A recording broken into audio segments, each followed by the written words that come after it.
So when we all say Maldives, everybody would think that we are a very, very rich country and we are very developed in all means. But our health system, we have a lot of issues in the health system, similar to other countries representing here.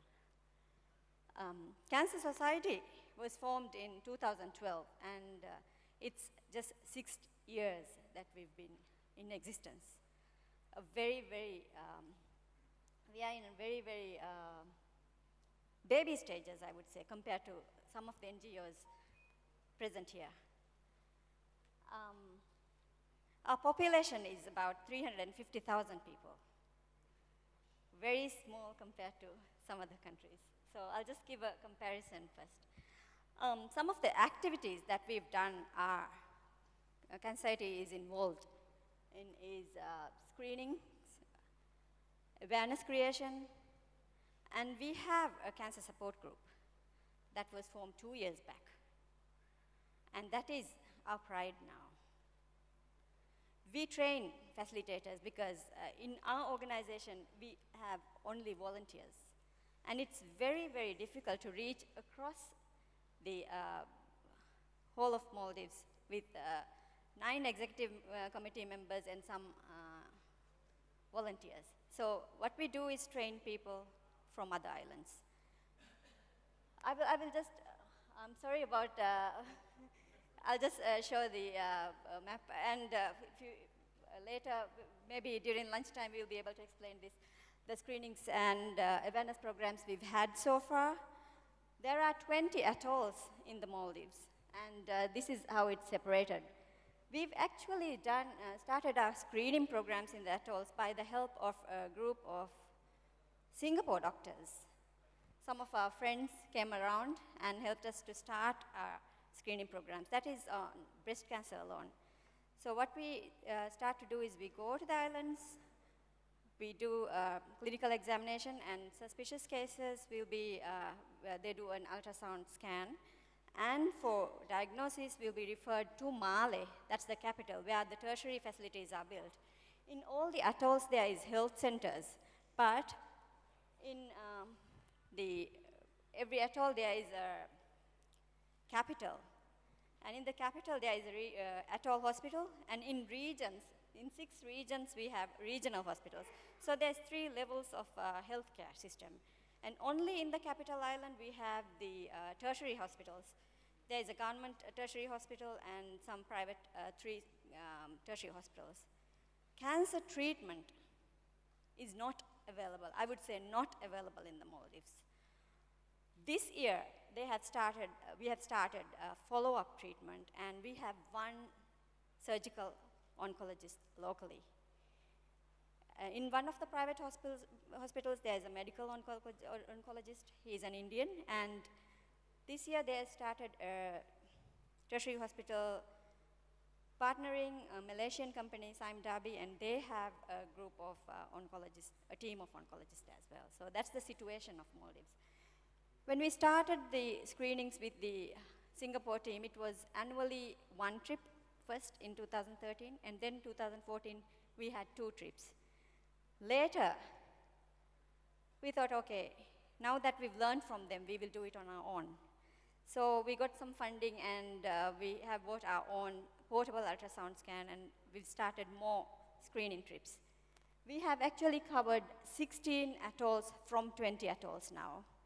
But because of the logistical difficulties for people to come to the screening center, only 4% of the population is covered from CSM screenings in breast cancer, and 2% in oral cancer. Oral cancer we started 2 years back.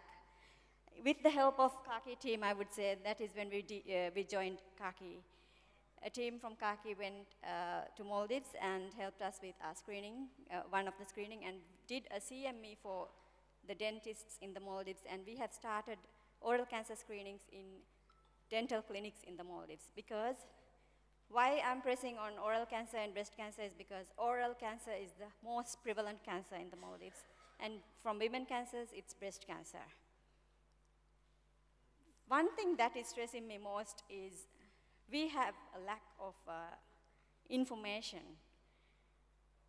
We don't have collection of information, and data is very, very not properly done in the Maldives, I would say.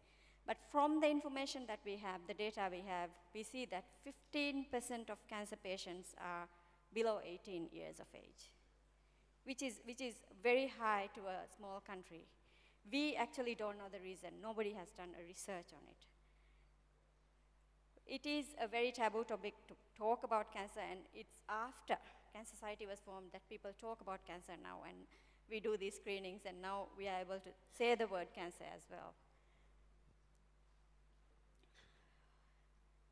Next year, we will be covering the four atolls that we have not covered. Okay, I think that's my sign to go off. But I will just touch on the cancer support group, which was formed in 2016. Initially, we started with 2 to 3 members who attend. And it was really hard to bring people to the meetings.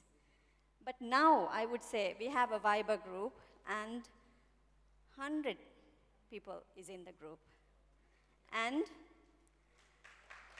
every Tuesday, we have a meeting.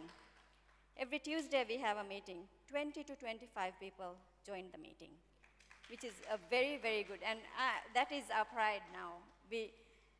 From prevention, we are trying to go on how to support cancer patients, survivors, and also the families as well. So that's the stage where we are with the cancer support group. On training, we have done cancer awareness facilitators. We've trained on giving cancer awareness, and we have trained more than two from each atoll, so that we will have our network built in each atoll. So we have done 3 trainings to train facilitators to give awareness, and this year we did a psychological first aid training.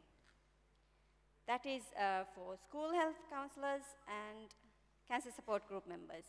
Because of the high level of childhood cancers, we thought that the school health counselors should be familiar with cancer as well. We train school health counselors on giving awareness as well. So that's where our training is. I hope I have given a good account of what Cancer Society has done. We have a lot of limitations and challenges in resources. As I've mentioned earlier, only one local surgical oncologist, and we don't have, most of the cancer patients go abroad come to India actually. Regional Cancer Center, Amrita Hospital in Cochin, and Manipal Hospital in Bangalore are their homes during the cancer treatment. That is one reason why we think Kaki can help us a lot. Even though we are in different countries, our people are here when they need the most support. So we would like your support during the treatment, and how well we can give them support to teach us how we can support them as well. Thank you very much.